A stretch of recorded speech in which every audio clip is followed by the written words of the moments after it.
Hello everyone and welcome to Path, Passion, Purpose by Diane's. I am very honored to interview Anat today. The reason why I'm honored is because I see her as a role model and we'll come to why. Thank you for having us in your house. We're actually neighbors in Switzerland, so actually this is really pleasant. And I'm very happy to be here. Thank you. Well, thank you very much, Elena, for giving me the opportunity. And I'm extremely happy and honored about being part of this podcast. So Nat, I mentioned you're a role model to me because you started your career, I'm just quickly going to summarize it. You started your career in the corporate world, in M&A. You went on to become a serial co-founder, successful with exits. Now you're also an investor and a board member. So I want to dive in each of those steps because I find them absolutely amazing and I look up to women who have done so much. So let's take a step back and start maybe with your corporate career. Like what led you from being in the corporate world to then decide to become your own entrepreneur and co-founder of organizations? So I basically was a lawyer. I did an MBA in INSEAD. At that time, INSEAD was not so geared to entrepreneurship. Today, they are the leading one, I believe, in Europe. At that time, it was more about corporate. I myself come from a family. My father was a professor. So it was not in my genes, DNA to become an entrepreneur. I went to UBS. I did mergers and acquisitions. For 6 years, we also had, I was married and we got kids over time, and it was the steady salary that was required at that time. And then what then changed? What's changed from the corporate steady salary to getting the courage to make that huge jump, and especially at that time? Yeah, so it's interesting because even negative things can turn into a blessing. So I got my first child working for UBS. They were pretty shocked. There were practically no women professionals. The other women were they were secretaries at that time. And when I got my second one, they said, we're not going to promote you. And I said, how come? You just gave me a letter that I'm going to become whatever, vice president. And they said, but you cannot expect, look at you, you are now pregnant. And of course, I didn't see the connection. Then I said, that's it, let's go out to the real world. Never regretted it. And when was that? That was probably around 20 plus years ago? Yeah, something like this. Yeah. Yeah. Okay, and that's basically, you decided to put your values on family first and left the corporate world. I would say if I put the family first totally, I would have stayed there and slaved the corporate world in order to get the salary. I did exactly the opposite. I took the risk. I didn't have a strategic plan, to be honest. And I said, no, this is like beyond what I'm willing to accept. And so you made the jump into entrepreneurship. And frankly, because I have had also I also started as a lawyer, I also had, high profile corporate jobs. Nothing is scarier and more difficult than being an entrepreneur, I find. And it's just a very different, also emotional game than just having a job. When you started your first company, why did you decide to start it? And tell us a little bit more about your entrepreneurial journey, because I believe you had 2 or 3 actually very successful startups. So I co-founded 5 companies overall. 3 were telecom. Then we moved more into the internet. We moved with the technology, and technology moves very fast. So the first one was a paging company. We sold it to Telenor, which is the Norwegian Swisscom, I would say, incumbent operator. Then we did RSLcom, which at the time was the privatization of the fixed line telephony, and rolled it up to RSLcom Europe, which was publicly traded on NASDAQ. The third one was, in the first 2 ones, I was a board member, but I was, in fact, the fundraiser. I helped with recruiting management, building up the boards.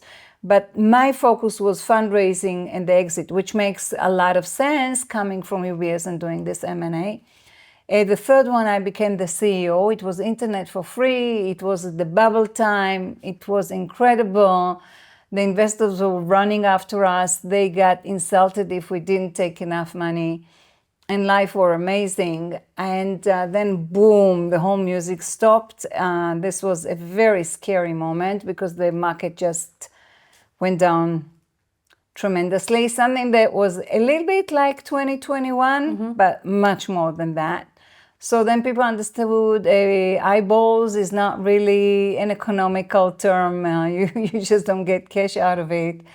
And we were lucky. We managed to sell it to Tiscali, which at the time was Pan-European second largest ISP. Not only this, I did manage to close a deal with the trade of UBS that we were able to sell the shares of Tiscali very quickly. So we didn't have to hold them for 6 months, which was crucial at that time because the market was going down by the moment.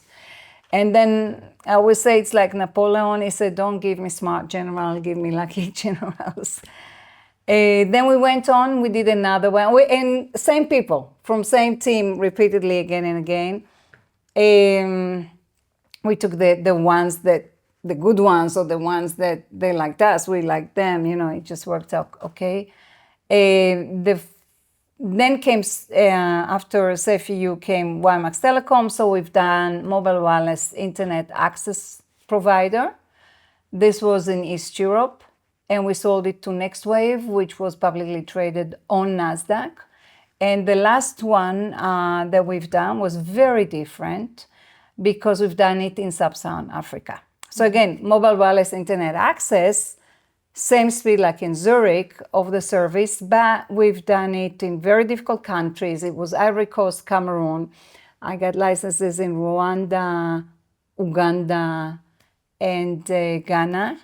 And instead of building a company, going to raise funds after 2 years and then getting an offer on the table and selling, this was like very tough 7 years. We sweat blood, basically.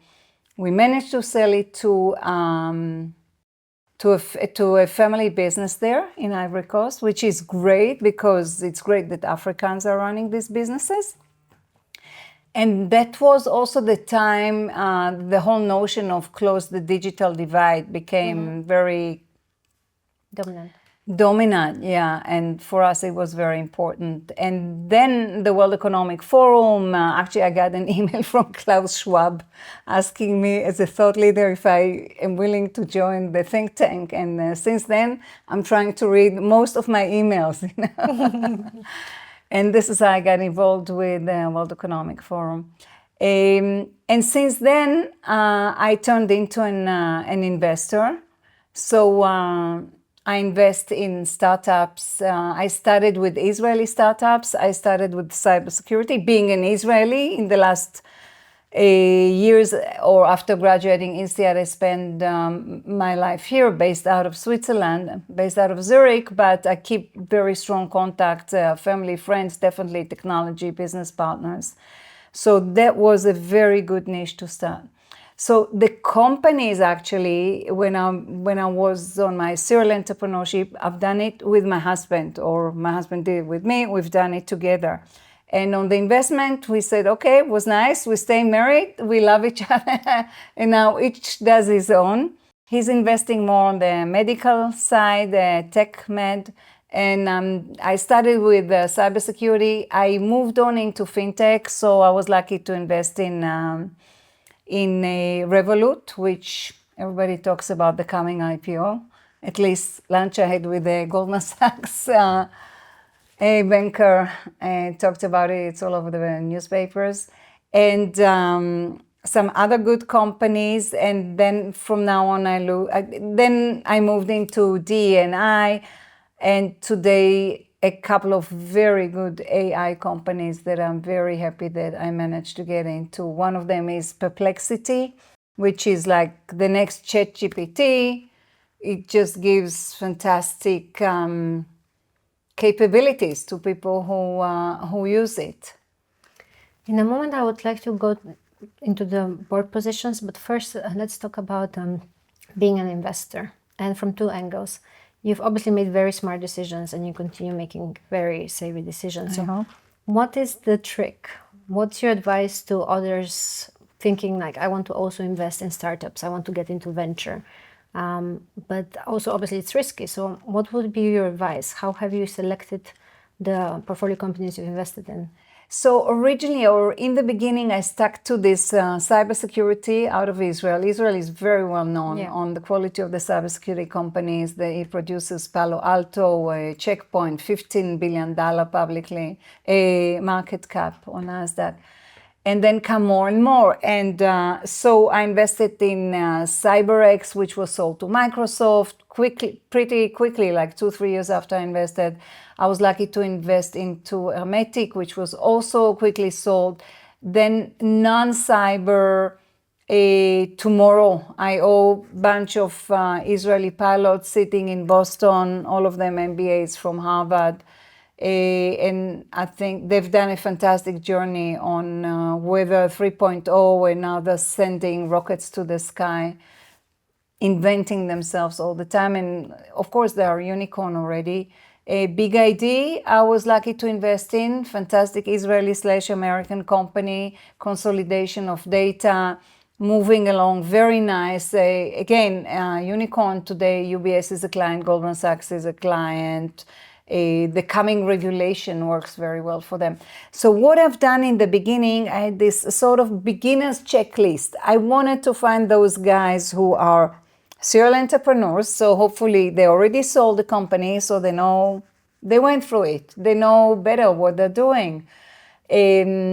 A200 unit of the Israeli intelligence is a fantastic resource of smart people that set 3-5 years of their life in the army and just did cybersecurity. And then when they leave the army, they are allowed to take the IP in their head and they open their own companies, and they're being supported by this very strong network, Israeli network, of the ones that already exited. So they get not only funding from these guys that already exited, whom they know because they served in the same unit in the army, but they get advice and they have access to clients and they have access to investors and they've sort of what is called the connection to Wall Street. So I like I was sort of on purpose or very clearly looking for the guys with already a success, coming from A200 unit, studied probably in the Technion, which is the ATH of Israel, probably studied science, computer science. A funny fact is that you find a lot of today second generation immigrants, which are very successful, Russians that came to Israel. The parents had it tough. The children are already founders of startups. This is very beautiful to see and to participate. Over time, I became more relaxed about the choices. And today, I invested in a company called Big Spring. I met that lady. She was already chosen to be Tech Pioneer by World Economic Forum, which is a tremendous platform for companies. An Indian lady that moved from India to the US at the age of 17. And of course, she went to Yale, summa cum laude, and of course, she went to McKinsey, and then she started the company. And when I met her, she's a tech pioneer in WEF. And when I met her, she already had as investors Mark Chambers, the founder of Cisco. Then she had the founder of Slack, and she had the ex-COO of Swipe. And so I needed to work a little bit in order to convince her to take me at this stage, which she did, and I'm very happy about investing in this company. And she's got fantastic clients, Google, Cisco, Pfizer. She gets great testimony. Companies are saying that they go 7 times to market using her AI agents. I believe that the moment that they are chosen by Tech Pioneer, it gives them such an edge because then they have access to board members, CEOs, everybody who come to WEF in Davos, and then they can come and sell their merchandise. I also started to invest in Europe or in the US out of Israel. So one company I invested in and I'm a board member is Edge, DENI, also software as a service.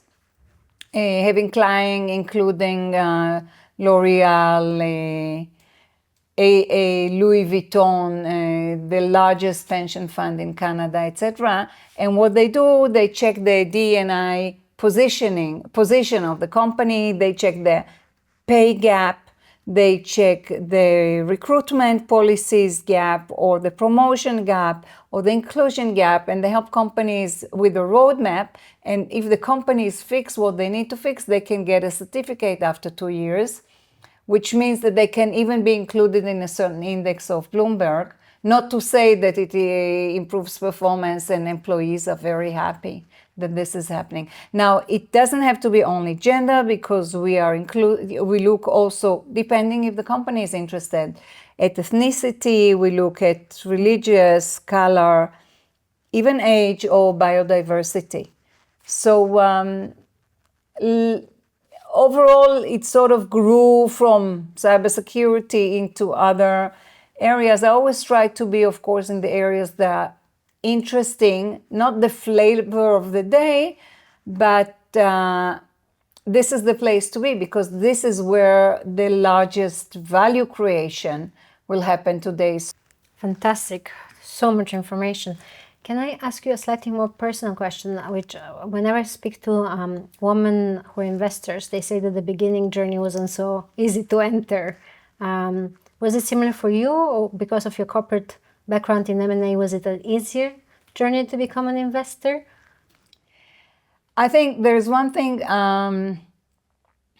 that I had starting as an entrepreneur, and it took me through my period as an investor.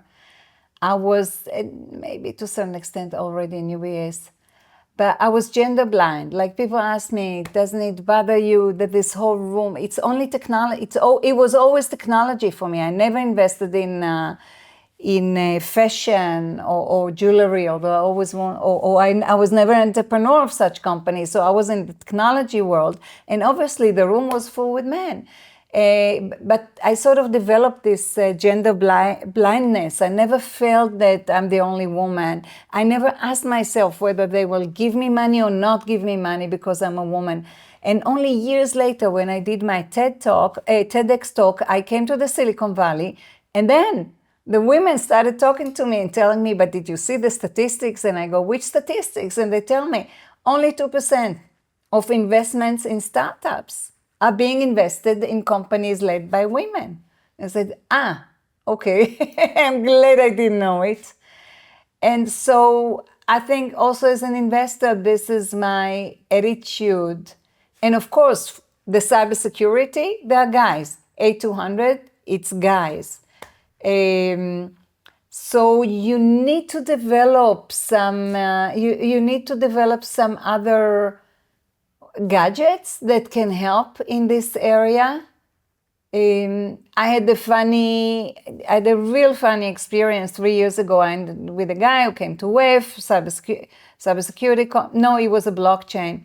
And then I found myself in the middle of the discussion, wanted me to invest in this company. There was the whole thing about how he's got ADHD, and now he's got a child and his wife, and now all of the challenges. But I did think at the end, I ended up not investing, not because of this. But I did feel that, I do feel sometimes that being a woman is not so bad in this world.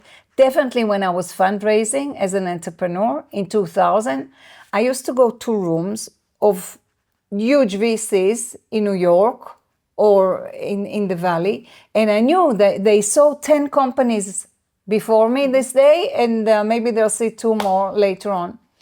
And I knew my advantage is I'm the only woman probably that they saw. At that time, there were much less women entrepreneurs. And I, on purpose, put on a red dress like you did today. I knew they will remember me. This is the lady with red, and maybe this will bring my chances by fundraising higher. Very interesting. Okay, let's move towards some of your board positions or other engagements. So you mentioned UNICEF when we were speaking before, WEF, also Digital Switzerland, very, very important companies here in Switzerland. Can you tell me more about that? Why did you decide to pick those, and why did you go into this direction? Obviously, there's the technology angle, but again, it's very remarkable to be involved in all of these organizations. So first of all, I have to say I was lucky that they invited me, because you're there by invitation. The relationship were developed by being involved in Africa, closing the digital divide. Then I got involved in this think tank and in that think tank, and then suddenly telecom was not sexy, so we turned ourselves into internet, and now it's digital, European Digital Leaders of World Economic Forum. I think for me, I've been going to Davos in the last 10 years. It's been a fantastic platform.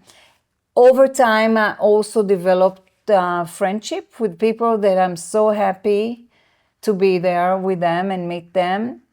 I hope this is not going to go through censorship, but I was lucky to be able to have my daughter join me last year, which was a great experience. Digital Switzerland, to me, it's also giving back in a way, because we all want Switzerland to keep its leading position in Europe and worldwide. And there is a lot of work to be done in Switzerland. So I'm very happy if I can bring digital knowledge and use technologies which are being provided by the companies that I invest in, and also helps Swiss startups whose dream is to become unicorn and have fantastic exit. So it's very interesting also to hear from the corporates there what is going on. One company that I invested in, which is probably one of my best today, it's Fireblocks. And it's serial entrepreneur, ex-Israeli, now he lives in New York, called Fireblocks. And Fireblocks, at the time we invested, it was 15 million. Today, it's amazing star, 8 billion within 4 or 5 years. What they do is blockchain for cybersecurity for the blockchain. And Swisscom Ventures actually invested in them as well. So I love this Swiss connection. If I can bring technologies that I have access to and bring them to this market and have the thing rolling, I think it's very beneficial for both sides. And UNICEF is a totally different story. After we sold the third company, SurfEU, where I was the CEO and led very, very hectic 2 years. And it's funny because I heard this story also from another person that you interviewed, but it's a true story. I was pretty lost the year after, because suddenly from this stressed CEO that hardly made it to any airplane on time, the success was there, the exit was there, financially it was great for us and for the investors as well.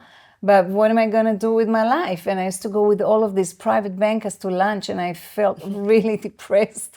And with the architect, and who was planning the house, and I was thinking, this guy is making money while we're talking, and I feel so bored. And so I went and talked to the then CEO of UNICEF, and I joined her actually more on the angle of wanting to donate and sponsor, but understand better what they're doing. So we went to some very touching and difficult trips to awful refugee camps in Rwanda, to very harsh prisons in Russia for children under 18 years old. And when the opportunity arose that I could join the board, I was more than happy. I stayed there 12 years. I was leading the fundraising committee. I still have very, very good friends there. The CEO, the new chairman, the other board members. It was very special in my life. I'm still a what they call delegate of UNICEF, so I still keep in contact. But honestly, stepping down because of governance, because it was my time to step down, it happened last May, and it was a very difficult moment for me, and I'm glad I've done it. This was also very touching. What I want to ask you now is, what are you, in the world of tech and investment, what are you excited about the future? You already mentioned AI, but what excites you? Where do you think is the positive of where we're moving in the world? Yeah. And then you'll ask me about the negative, or shall I talk about the negative first? I wasn't sure what I asked you. Would you like to mention it too? Totally. I'm very concerned. It's funny because I'm making my living out of technology. But what I see now, what really worries me is are two main things. One of them is the mental health implications of using technology, of being online constantly, especially young children, teenagers, etc. There is more and more and more and more research that shows the connection, the causality of usage of the iPhone and Google coming up and the social media coming up and TikTok and this and that, and how young people see their lives in a very skewed way, and the number of people who are depressed and the number of people who commit suicide. And also, you know, you hear about the CEOs in the Silicon Valley sending their own kids to schools where the kids are not allowed to use iPhone, but they're making money out of us and we don't protect ours. So this is one thing that really worries me. And the other thing that I see happening, maybe because of the 7 years that we spent in Africa, this is such a digital society nowadays, or knowledge society nowadays. And so if you're not there and you don't have the opportunity to get it through your education system, where are you going to be? And because the acceleration and changes of development and changes of technology are so fast, I think the digital divide between Europe and Africa, for example, is just growing. It's not becoming smaller than the time that we were operating there. And Africa is not only the only one. In the many other examples, India, even people in rural areas in the US or in Germany who are not connected. Yesterday, I heard an amazing number. It was presented by AWS, so I give it the credit, it's the right numbers, that 2.9 billion people don't have access or have very poor access to the internet. So you ask yourself, when a kid grows up like this, what would be his chance when he is an adult to make a living in this totally digital world? And so I started with this, but what actually makes me worry as well is the amount of immigrants that are coming to Europe, the fact that people feel the equality gap that is growing so strongly, either between continents or within economies themselves, even within European countries themselves, even within the US itself. The kids who would go to Yale or Harvard or whatever, and the kids who we know, they know that they will end up best case serving in McDonald's, which is not a bad path of life, but the chances should have been more equal. And the other thing that worries me a lot is this extremist division that you see through the media. People just go into whatever they believe in, and the facts, you know, the false news that people are being fed, and the fact that each of us is holding his own opinion, and that it all becomes so extreme and violent. Maybe it's not part of technology only, but I do think that the fact that we have this type of leaders nowadays in some parts of the world is also coming out as a result of what happens in technology. 100%. But I do want to say something positive, which is technology is doing fantastic things for our life.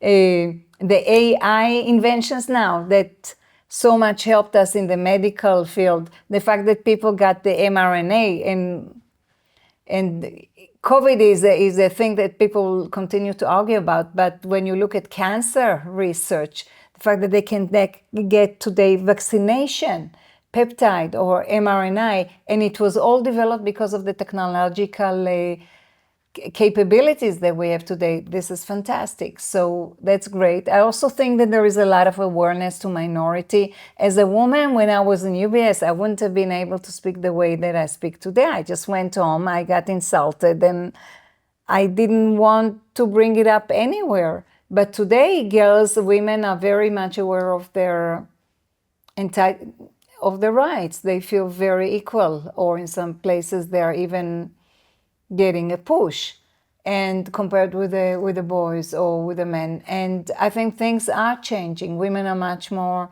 self-assured, self-aware. They have choices. They keep different paths. And they're very much aware about what they should be taking, and you see them taking it. Unfortunately, we are running out of time slowly, but before we close, is there anything else you would like to share with us? A question I didn't ask, but something you would like to tell us? I don't know if you want to get into politics. For politics, unfortunately, we don't have time, although, of course, I would be very happy to hear your opinion, but maybe we can do another podcast. How about that? Okay. We do one just on that. Anat, I'm so grateful for your time. It's so impressive everything you have achieved and done, and all the organizations you're supporting and helping, whether financially or us with your advice and everything else. It's a pleasure to meet you. It's a pleasure to know that you're so close to me now. And we are very grateful for your time today. Thank you very much, Elena. And I'm very impressed. 3 days ago, I think you approached me, and it's happening. So Yes, I know. well done. Thank you.